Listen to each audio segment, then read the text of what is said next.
ना पीर नाल हाँ ते ना मौलवी नाल हाँ ते ना किसी कायद नाल हाँ। मैं हजूर दी शरीयत नाल हाँ, मैं सुन्नी अकीदे नाल हाँ, मैं आला हजरत नाल हाँ। जेड़ा उन्हां दे नाल है मैं उन्हां सारियां दे नाल,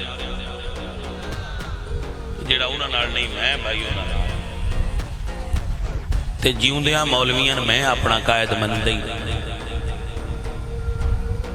किसे जिउंदे मौलवी ने मैं कायद नहीं मनिया आज तक।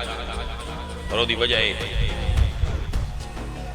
एहतराम में उन्होंने करना, अदब करना, मुहब्बत करना उन्होंने, लेकिन मैं उन्होंने गैर मशरूत कायद ते पीर ते मौलवी नहीं मनिया।